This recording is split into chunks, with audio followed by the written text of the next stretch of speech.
Bueno, buenas noches. Voy derecho a la idea de la identidad de un pensamiento, ¿no? El haber trabajado durante años la idea de Marx acerca de las condiciones histórico-sociales, políticas y económicas de la producción de un conocimiento hizo que esta interesante convocatoria de Fernando me motivara particularmente en torno al tema de la identidad. Había para pensar, ¿no?, con esto de pensador latinoamericano. Creo que eso se habló en la reunión anterior, un costado no pensado, y específicamente acerca de la identidad latinoamericana.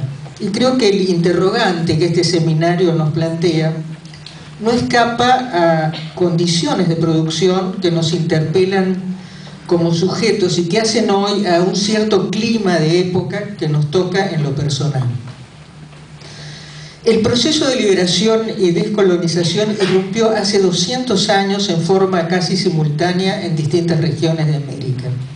A la vez no era ajeno a revoluciones y pensamientos provenientes de Europa. Quienes entonces lo protagonizaron lucharon por una América unida, como la conocemos como la patria grande. Pero los intereses que finalmente hegemonizaron estos procesos eran radicalmente contrarios a la propuesta inicial y nos condujeron a la dispersión, a dolorosas confrontaciones, no solo en el plano de las guerras, sino en lo más profundo de lo subjetivo, lo que se expresaba y se expresa también en la ajenidad, el desconocimiento y el prejuicio hacia nuestros hermanos latinoamericanos. Esa fragmentación era más que necesaria para convertirnos en países dependientes. Algo de esto se revirtió en el siglo XX, en la posguerra, en las décadas del 50 y del 60 y bajo distintas formas. En Argentina, el gobierno de Perón, emergente de un proceso popular que fue escenario de la vida de Pillon Rivière, estableció lazos con distintos países latinoamericanos y pocos años más tarde la Revolución Cubana conmovió a Latinoamérica y la figura, los ideales del Che y su asesinato en Bolivia también tuvieron, junto con la Revolución Cubana, fuertes repercusiones en Europa, y eso se manifestó en lo que se conoció como el Mayo francés. A la vez surgía en nuestro continente y en muchos lugares del mundo una fuerte corriente antiimperialista protagonizada por multitudes de jóvenes que buscaban un cambio en las relaciones sociales y que convergían en movimientos obreros, estudiantiles e intelectuales con un radical cuestionamiento del capitalismo. Como respuesta, en una historia siniestra y todavía muy cercana, nuestros países fueron sometidos a terribles dictaduras. Estas debieron retirarse del poder explícito ante la creciente resistencia de los pueblos y su propio fracaso, dando lugar a gobiernos democráticos en gran medida débiles. Tiempo más tarde, con la derrota del socialismo y la expansión mundial del capitalismo, se promovió desde los centros de poder una pseudo-integración en Latinoamérica en un modelo neoliberal que tiene su expresión en el ALCA y en un Mercosur dominado por los grandes monopolios. Sin embargo, algo distinto se movía y se mueve en Latinoamérica. Crece el rechazo por esa falsa forma de integración, los gobiernos se acercan y algunos proyectos se articulan, a la vez que se diseñan estrategias compartidas. Y se han dado importantes pasos en este sentido, como la constitución del UNASUR. Y uno se puede preguntar, ¿es posible que se cumpla el sueño de una segunda y definitiva independencia? Y también nos preguntamos si Pillon, un francés nacido en Suiza que pasó su infancia y adolescencia entre el Chaco y Corrientes, que se hizo hombre en Buenos Aires, ciudad que sentía como propia, fue un pensador latinoamericano. ¿Pero qué es ser latinoamericano? ¿Es un rasgo de identidad? ¿Y es un rasgo de identidad para Pillon o es un rasgo de identidad para cada uno de nosotros? Entendemos desde la psicología social y su fundamentación dialéctica que la identidad es un proceso, es una integración y continuidad del sí mismo en un interjuego de cambios cualitativos y relativa permanencia.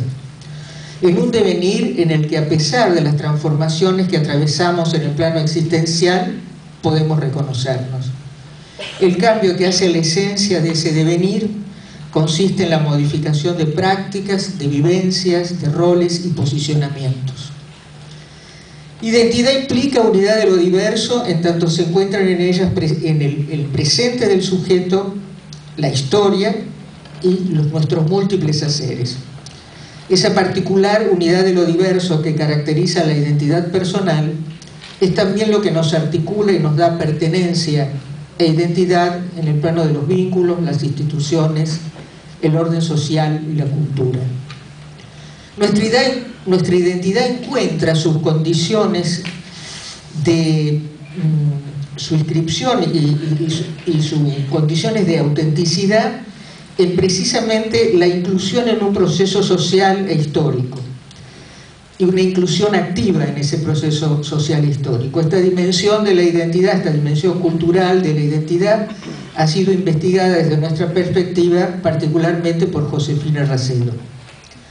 Identidad es entonces un proceso inter e intrasubjetivo del que la integración y la continuidad del ser, en un interjuego de permanencia y cambio, unidad y diversidad, son rasgos fundamentales. Por eso dice Eduardo Galeano: identidad es siempre la asombrosa síntesis de las contradicciones nuestras de cada día. En 1992, España y Latinoamérica se preparaban para festejar los 500 años del descubrimiento de América, frase que oculta el genocidio y devastación de la conquista, de la que se dice siempre fue hecha con la espada y la cruz. Simultáneamente, sin embargo, en distintos países de América se gestaron movimientos de resistencia que se oponían al festejo y a la distorsionante definición que se estaba utilizando, planteando la conquista como un encuentro de culturas. Esos movimientos preanunciaban lo que hoy crece entre nosotros. Pertenezco a uno que se llama Movimiento por la Verdadera Historia, y sus miembros marchamos entonces, en ese 92, por las calles del país con una consigna que integraba en la idea de lo latinoamericano a indios, criollos, negros e inmigrantes, entendiendo que todos ellos forman parte de nuestra identidad nacional y continental. Y aquí llego, por este camino, podríamos decir, indirecto, a Pillon y la elaboración de su pensamiento, y algunas hipótesis acerca de la identidad de su teoría. Enrique era un inmigrante que creció entre originarios y criollos, que se enamoró de la cultura guaraní, tanto como de la poesía de Lautréamont y Rimbaud, que fantaseaba en su infancia ser hijo de un cacique que amaba tanto el tango como la música negra que da origen al jazz, y que en múltiples experiencias descubrió la potencia de la diversidad, de lo heterogéneo y de la riqueza que nace de la convergencia en lo diverso, así como la profunda relación entre unidad y multiplicidad. Ese aprendizaje se expresará tanto en dispositivos de trabajo, que muchos conocemos, destinados a un aprender a pensar que superara lo unilateral, apuntando a un pensamiento abierto a la complejidad de lo real y al intercambio de perspectivas. Pero distante del eclecticismo, ya que Pillon seguía cada tema en distintos autores y disciplinas, sin desdeñar aportes y con humildad, pero con un hilo conductor, con un eje organizador, que creo que era la posibilidad, como lo ha planteado usted, la posibilidad de la experimentación, la posibilidad de operar concretamente. Con su historia personal y en un tiempo histórico en el que irrumpían grandes revoluciones, tanto en el orden social como en la ciencia y en el arte, Enrique se sintió convocado a adherir a ellas desde un pensamiento dialéctico sustentado en el registro de la contradicción, el movimiento y la complejidad.